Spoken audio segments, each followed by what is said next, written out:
Hoy lo que se firmó es un acta de entendimiento entre los dos presidentes, la firmaron los dos presidentes en representación de los países, de Argentina y de Paraguay. Esta acta va a servir de base para la redacción de las notas reversales, que después obviamente tienen que completar el trámite con la aprobación de los parlamentos tanto de Argentina como de Paraguay. Pero en esta declaración se sentaron ya las bases muy precisas de lo que significa el ordenamiento económico y financiero de Yacyretá, ya que trata todos los aspectos que hacen a su endeudamiento, a la forma de pagar sus deudas, pero también avanza sobre cuestiones económicas como la determinación de compensaciones que Yacyretá le tiene que pagar a los dos países de acuerdo a las normas del tratado, y también con un programa de reducción de gastos que va a redundar en un mejoramiento de la tarifa. Se va a haber una tarifa más barata porque hay un compromiso de ambos países de reducir los gastos que no tienen que ver con la generación propiamente dicha. Y además el compromiso de impulsar de manera inmediata la construcción de la central de Añacuá, que como ustedes saben es una central que se va a construir en el brazo Añacuá, sobre la margen derecha del río Paraná, y que contempla la instalación de 3 turbinas Kaplan y que aumenta un 10% la generación efectiva del Yacyretá. Esta obra ya tiene los pliegos licitatorios listos y es muy probable que en los próximos días ya pongamos en marcha los mecanismos administrativos para poder llegar a la licitación. Además, se acordó impulsar la modernización de todo el parque generador de Yacyretá, que como es un parque que ya tiene, calculen que empezó a funcionar en el año 94, muchas piezas ya han devenido obsoletas, y la modernización también va a ser más eficiente la generación. Estamos estimando un 5% que se va a mejorar de generación con la eficiencia y la modernización.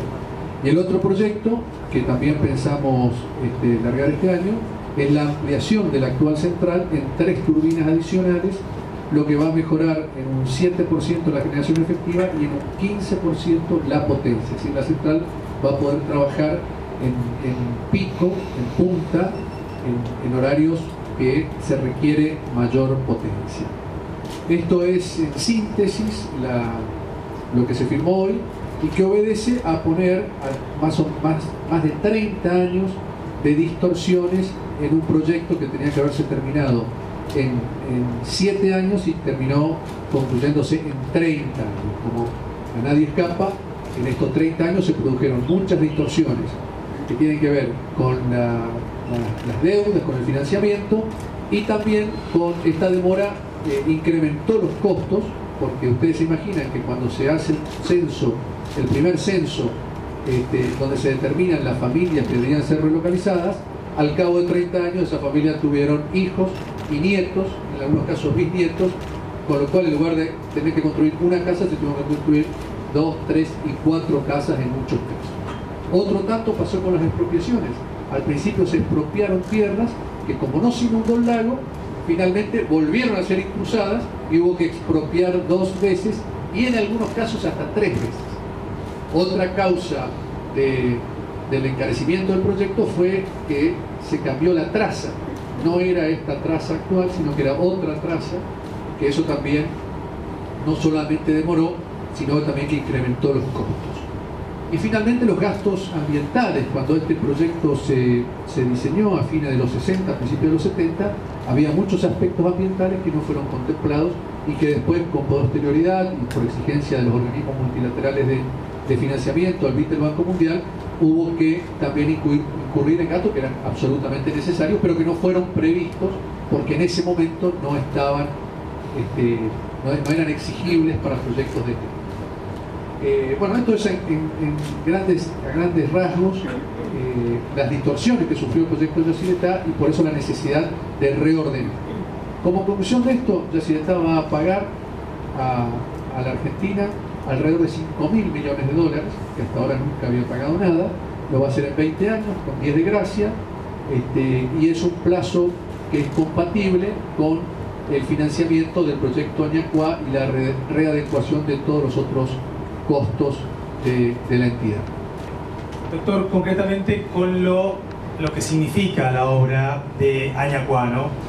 ¿Se puede hablar, ya que mencionó los pliegos, que ya están listos los pliegos, cuándo comenzaría precisamente la obra, cuánto sería el plazo de ejecución y si se puede hablar de montos de inversión?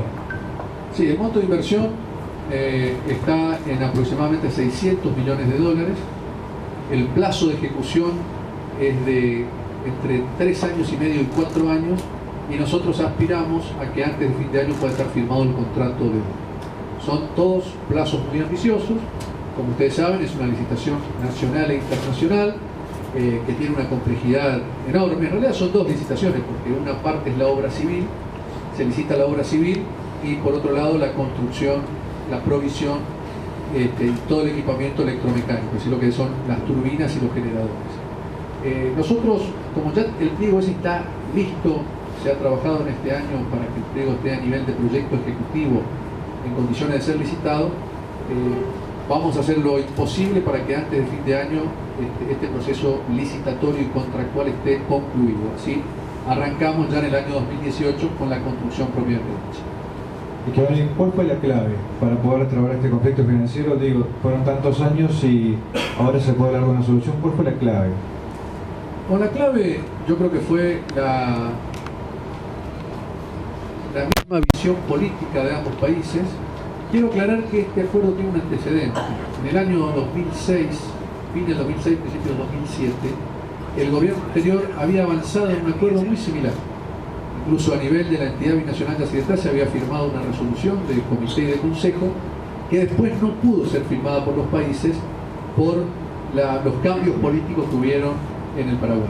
¿Se acuerdan que estaba el presidente Lugo, que después terminó quedando el vicepresidente Franco? Bueno, y todo eso demoró y ahí se perdió una oportunidad que estaba bastante avanzada. En términos que, si hablamos de la parte esencial, era muy parecido a lo que hemos firmado ahora. Sí, de Canal 9 Norte Misionero El Dorado. ¿Cuántas turbinas llevaría Añacuá y se agregarían más turbinas en Yacyretá? El proyecto Añacuá prevé 3 turbinas Kaplan, un poquitito más chicas que las actuales que tiene Yacyretá, y el proyecto de la ampliación prevé 3 turbinas adicionales a las 20 que existen hoy en la central de Uruguay. Acá, doctor, ¿este acuerdo con el Paraguay abre la puerta o la posibilidad o facilita nuevos proyectos hidroeléctricos, llámese Itatí, Itacorá o el siempre mencionado Corpus? Bueno, el de Corpus está condicionado a que los misioneros voten y decidan lo contrario de lo que ya decidieron en un plebiscito. Acá hay que aclarar, hay que ser muy respetuosos de la voluntad popular. El plebiscito es un instituto que está en la constitución de nuestra provincia, y los misioneros se expresaron en contra de la construcción del proyecto de Corpus. O sea que para poder empezar con Corpus hay que revertir primero este plebiscito. Lo que sí se está trabajando ya a nivel de estudios medioambientales es en la factibilidad de Itatí Itacorá, que es una presa que está aguas abajo de Ituzaingó, a la altura de la localidad de Itatí de nuestro país, en la provincia de Corrientes.